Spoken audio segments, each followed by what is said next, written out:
Bismillahirrahmanirrahim. Assalamualaikum warahmatullahi wabarakatuh. Waalaikumsalam warahmatullahi Waalaikumsalam warahmatullahi wabarakatuh. Dimohon kepada semua peserta diskusi kali ini agar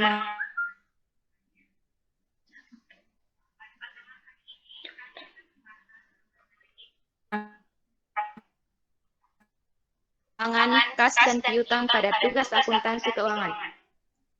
Yang terhormat pada peserta kali ini dan yang terhormat dosen pengampu mata kuliah Ibu Samsinar. Selanjutnya yaitu adapun teman kelompok kami, yaitu saya sendiri sebagai moderator sekaligus pemateri Kiran Az-Zahra. Adapun teman-teman saya itu Leni Marcelina, Sri Wahyuni Sakina Fauziah, Dinda Khairunisa, Andi Riyadni Elviana Sapitri, dan Khairunisa. Sebelum masuk kepada pembahasan soal, terlebih dahulu kita harus mengetahui apa itu instrumen keuangan, kas, dan piutang. Materi pertama akan dijelaskan kepada pemateri. Kepadanya dipersilahkan.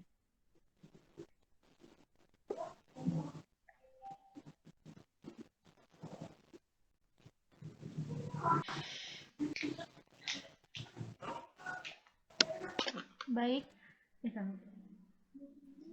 Assalamualaikum warahmatullahi wabarakatuh.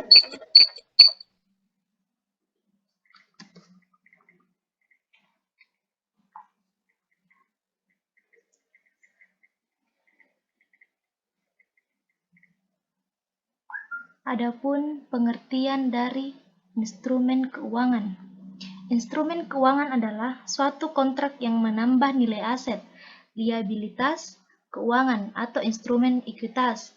Instrumen keuangan terdiri atas aset keuangan, liabilitas keuangan, dan instrumen ekuitas.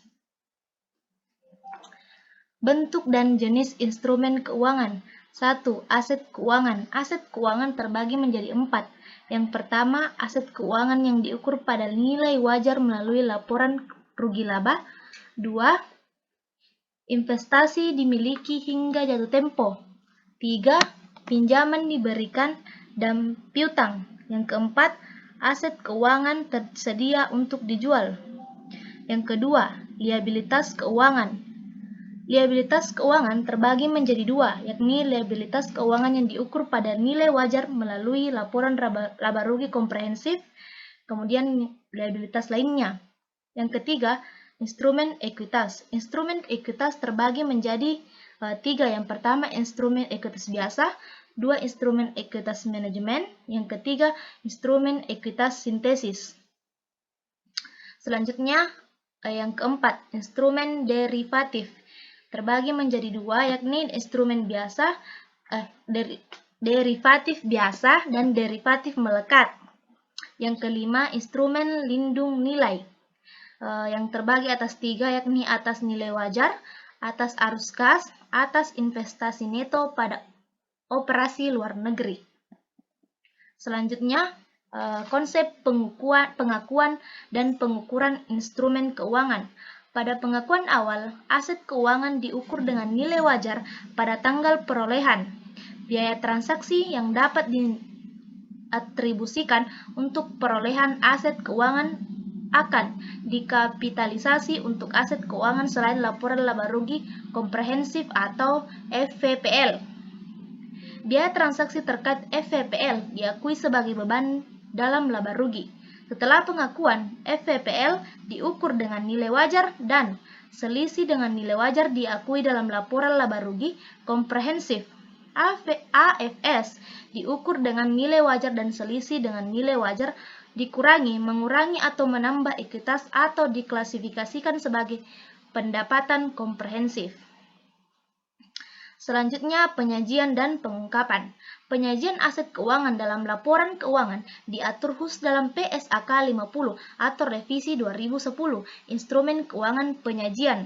Pengungkapan aset keuangan diatur dalam PSAK 60, Instrumen Keuangan, yakni pengungkapan.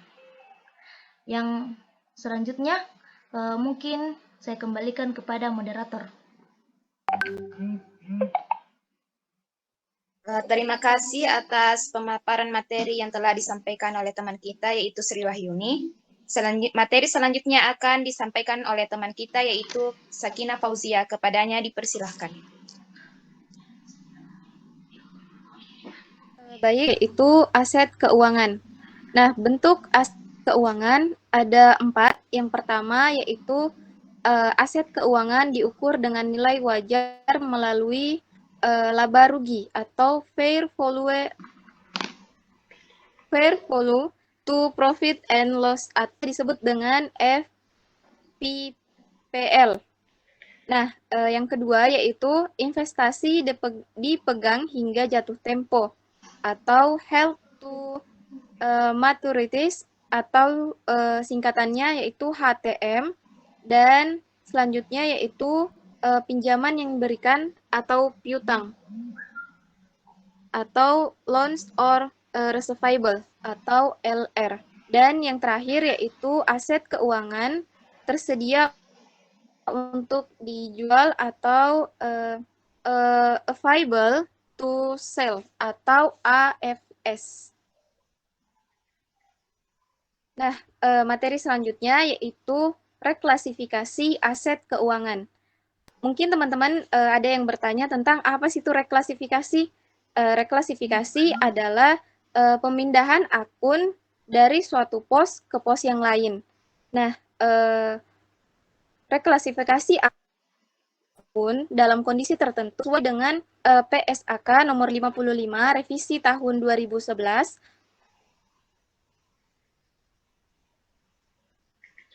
FVP aplikasi ke dalam situasi yang sangat langka. Larangan ini dimaksudkan agar entitas tidak memiliki moral hazard.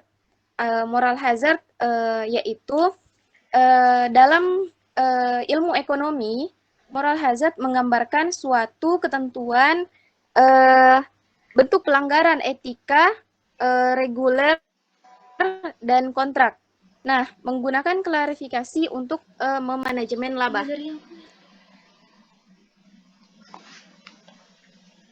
Materi selanjutnya yaitu penurunan nilai.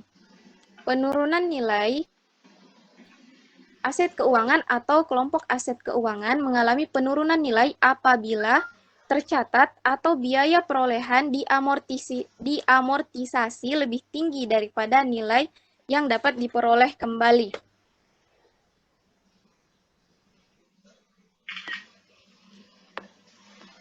Nah,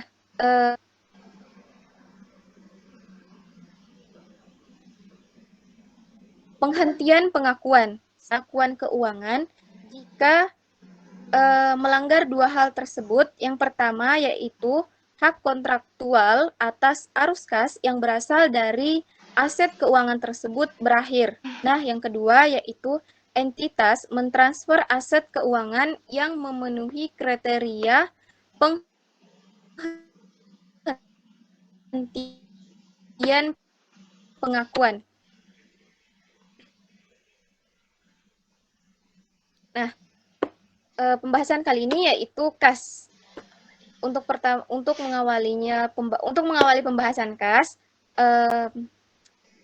kita harus mengerti apa itu definisi kas. Nah, kas di sini adalah aset keuangan yang digunakan untuk kegiatan operasional perusahaan.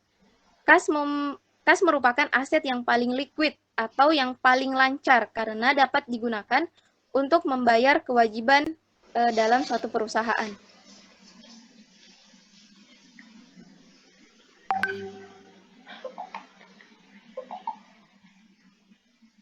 Nah, pengendalian kas.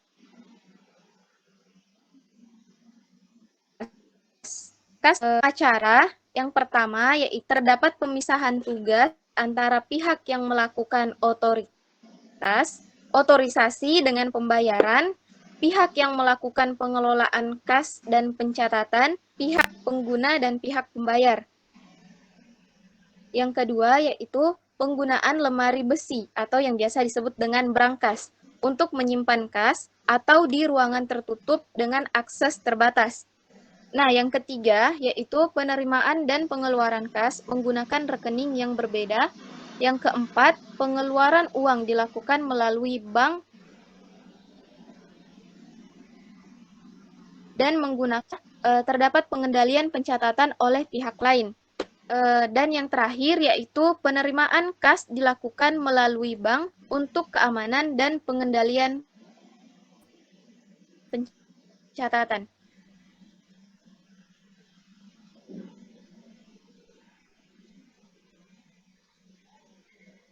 Standar penyajian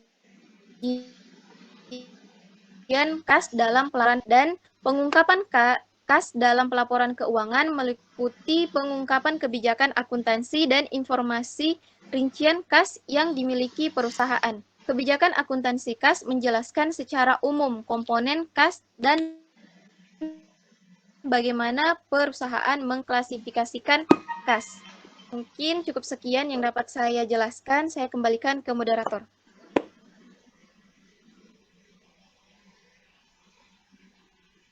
Baik, terima kasih atas pemaparan materi yang telah disampaikan oleh Sakinah Fauzia. Materi selanjutnya yaitu akan disampaikan oleh Saudari Leni Marcelina. Kepadanya dipersilahkan. Selanjutnya ada piutang dan pinjaman yang diberikan. Adalah klaim entitas pada pihak lain. Bentuk klaim pada pihak lain dapat didasarkan perjanjian utang piutang secara tertulis yaitu wesel tagih atau promissory notes. Namun dapat juga didasarkan pada perjanjian atau komit tidak tertulis yaitu faktur atau invoice dari transaksi penjualan disebut piutang dagang atau usaha. Biasanya berbunga dan memiliki jangka waktu relatif panjang. Untuk perusahaan perbankan dan jasa keuangan, piutang berbentuk pinjaman yang diberikan atau kredit. Selanjutnya ada pengakuan. Piutang pada awal pengakuan diukur dengan menggunakan nilai wajar. Pengukuran setelah pengakuan awal sebesar nilai diamortisasi dikurangi kerugian penurunan nilai. Beban langsung yang terkena perolehan piutang atau pinjaman akan diakui menambah piutang sehingga akan mempengaruhi amortisasi menggunakan tingkat bunga efektif. Bunga efektif adalah bunga yang menyamakan nilai kas dari pembayaran piutang dan bunganya di masa depan. Selanjutnya ada penurunan nilai. Pencatatan penurunan nilai piutang dapat dilakukan dengan metode atau metode langsung. Walaupun standar memperoleh kedua metode tersebut, tetapi metode cadangan lebih direkomendasikan. Piutang yang dihapuskan akan mengurangi cadangan piutang. Piutang yang sebelumnya dihapuskan namun diterima kembali selanjutnya ada penyajian. Akan dicatat menandakan piutang. Selanjutnya ada penyajian. Penyajian disajikan dalam laporan posisi keuangan sebesar nilai diamortisasi dikurangi cadangan kerugian penurunan nilai. Catatan atas laporan keuangan menjelaskan kebijakan akuntansi, rincian piutang menurut jenis, rekonsiliasi cadangan piutang, dan informasi khusus terkait piutang seperti piutang dijaminkan dan penjelasan rinci. Yang terakhir ada analisis piutang. Analisis piutang dimiliki oleh perusahaan adalah untuk menekankan pada risiko tidak tertagihnya piutang. Dalam melakukan analisis hal yang dilakukan dalam mengukur serta menilai piutang dan cadangan yang dilemahkan dan penurunan nilai. Analisis piutang dilakukan dengan melihat perputaran piutang dan umur piutang dihitung dengan hari dalam satu tahun dibagi dengan perputaran piutang. Semakin lama jangka waktu piutang mengindikasikan model kerja perusahaan banyak berhenti di investasi putarannya piutang. Sekian dari saya kembalikan ke moderator. Panjang kali materinya.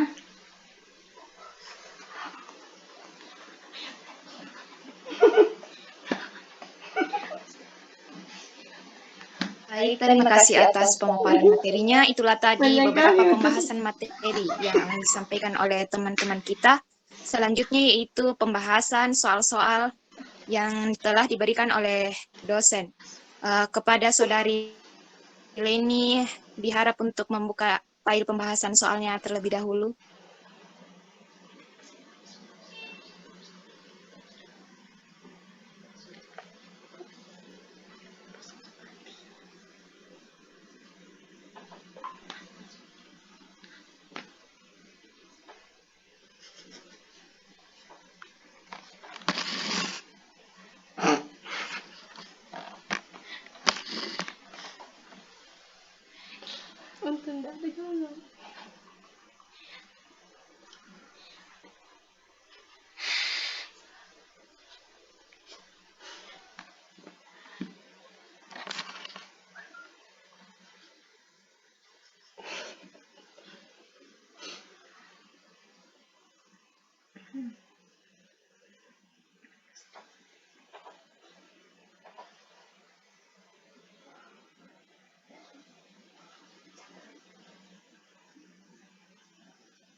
Baik, pembahasan soal yang pertama akan dibawakan oleh saya sendiri, di mana soalnya yaitu yang pertama, PT Biang Lala pada tanggal 2 Januari 2015 memiliki saldo cadangan penurunan nilai piutang sebesar 25 juta rupiah. Pada tanggal 1 April 2015, piutang dari seorang pelanggan sebesar 15 juta rupiah. Dihapuskan karena pelanggan tersebut terbukti pailit dan tidak akan membayar piutangnya. Kemudian, pada tanggal 2 September 2015, piutang yang diidentifikasi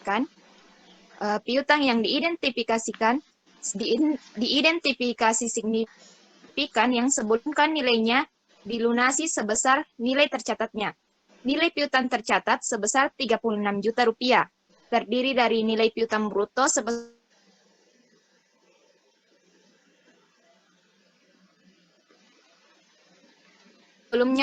telah dihapuskan pada tanggal 31 Desember 2015. Perusahaan menghitung ulang penurunan nilai piutang dan diperoleh informasi. Yang pertama yaitu terdapat penurunan nilai piutang untuk piutang yang individual signifikan sebesar 3 juta rupiah. Kemudian yang kedua yaitu terdapat penurunan nilai piutang untuk piutang kolektif. Di sini kita diminta untuk yang pertama membuat jurnal yang digunakan untuk mencatat transaksi tersebut, dan yang kedua yaitu kita disuruh untuk menghitung rekonsiliasi saldo cadangan piutang awal dan akhir periode yang ditampilkan dalam catatan atas laporan keuangan. Baiklah, jawaban yang pertama yaitu jurnal yang digunakan untuk mencatat transaksi tersebut. Yang pertama ada penghapusan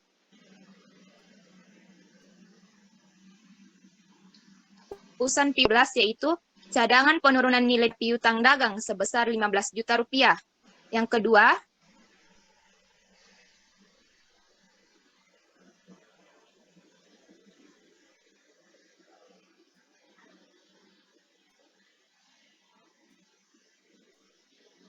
Yang kedua, 12, di mana kas sebesar 36 juta rupiah, cadangan penurunan nilai sebesar 4 juta pada piutang dagang sebesar 40 juta rupiah. Kemudian yang ketiga yaitu ada pelunasan piutang sebelumnya yang dihapuskan pada tanggal 1 Oktober 2015, di mana jurnalnya yaitu piutang dagang pada cadangan penurunan nilai piutang sebesar 5 juta dan kas pada piutang dagang sebesar 5 juta. Yang keempat yaitu jurnal penyesuaian penurunan nilai tahun 2015 yaitu pada tanggal 31 Desember, di mana beban penurunan nilai piutang pada cadangan penurunan nilai piutang sebesar 10 juta rupiah. Selanjutnya itu soal poin B yaitu rekonsiliasi cadangan penurunan nilai piutang, di mana saldo awal periode yaitu 25 juta rupiah, penghapusan piutang sebesar minus 19 juta rupiah, recovery piutang yang dihapus sebesar 5 juta, tambahan penurunan nilai periode tersebut sebesar 10 juta sehingga diperoleh total sebesar 21 juta rupiah. Itulah pembahasan materi pada soal pertama. Selanjutnya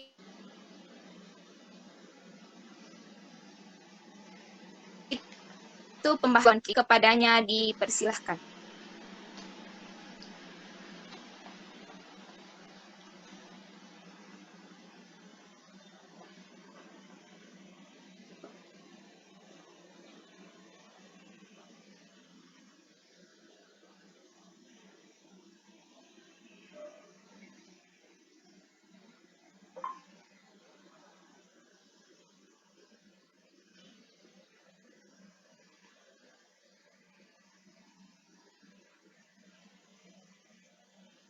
Baiklah, terima kasih. Saya akan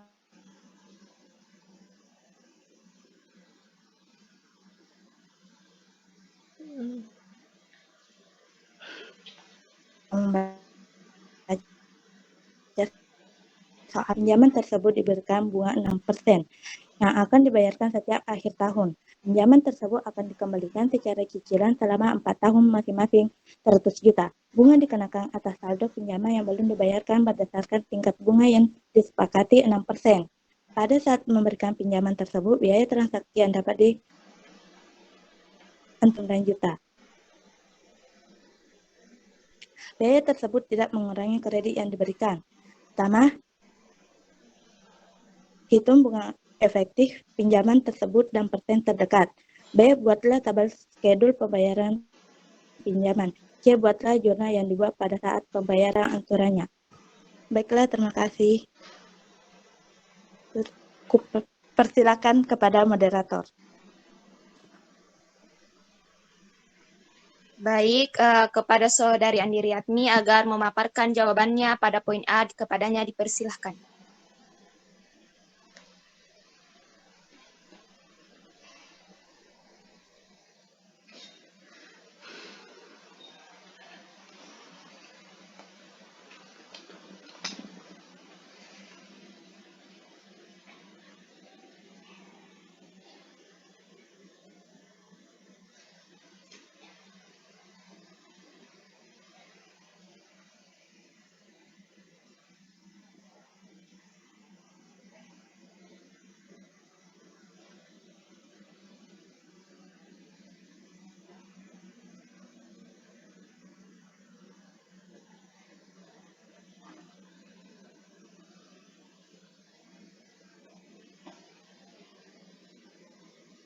Baiklah, kalau begitu saya saja yang memaparkan jawaban pada poin A.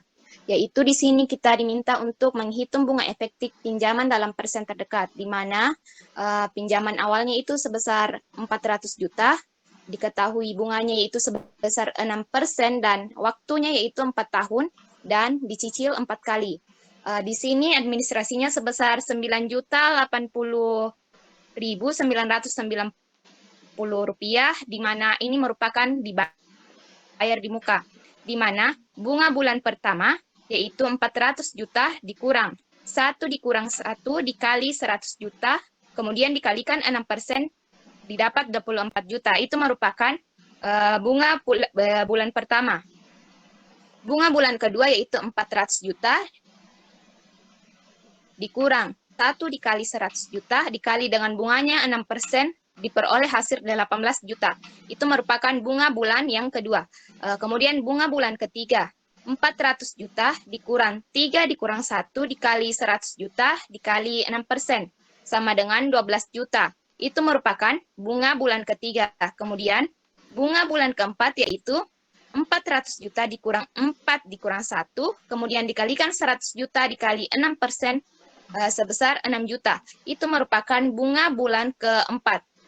Sehingga diperoleh total sebesar 60. Jadi total bunga yang harus dibayar yaitu sebesar 60 juta. Kemudian poin B akan dijelaskan oleh teman kita yaitu Dinda Khairunisa. Kepadanya dipersilahkan.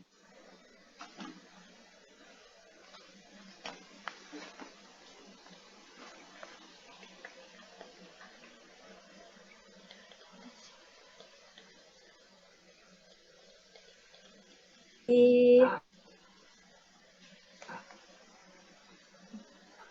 schedule pembayaran untuk tabel schedule peminjaman pertama angsurannya yaitu sebesar 100 juta, bunga 24 juta, amortisasi utang 76 juta, dan saldo 324 juta. Sedangkan untuk periode kedua, angsuran 100 juta, bunga 18 juta, amortisasi utang 82 juta, saldo 242. Pada periode ketiga, angsuran 100 juta, bunga 12 juta, amortisasi utang 88 juta, saldo 154 juta. Dan pada periode keempat, angsuran 100 juta, bunga 6 juta, amortisasi utang 94 juta, saldo 60 juta. Baiklah, terima kasih. Saya kembalikan kepada moderator. Baik, pembahasan soal yang ketiga yaitu jurnal pada saat pembayaran angsuran akan disampaikan oleh teman kita yaitu Khairunisa. Kepadanya dipersilahkan. Baik, buatlah jurnal yang dibuat pada saat pembayaran angsuran.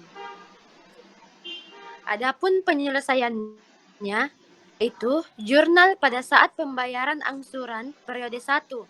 Keterangan utang PT Merbabu sejumlah 100 juta dan utang bunga berjumlah 24 juta dan kasnya yaitu 124 juta.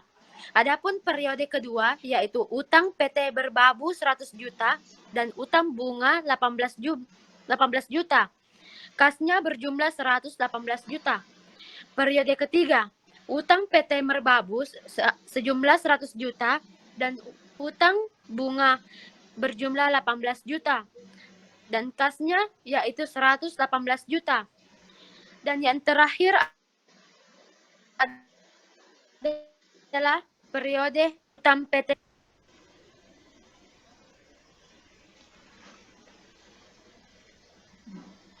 sejumlah 100 juta dan 106 juta. Sekarang saya kembalikan ke moderator.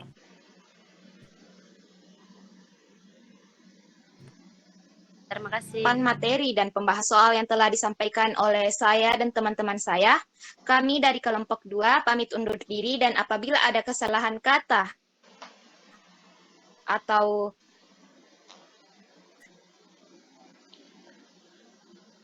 kekurangan dalam pembahasan dan soal dari yang telah kami sampaikan, taufiq wal hidayah. Wassalamualaikum warahmatullahi wabarakatuh. Waalaikumsalam warahmatullahi Waalaikumsalam Waalaikumsalam warahmatullahi wabarakatuh.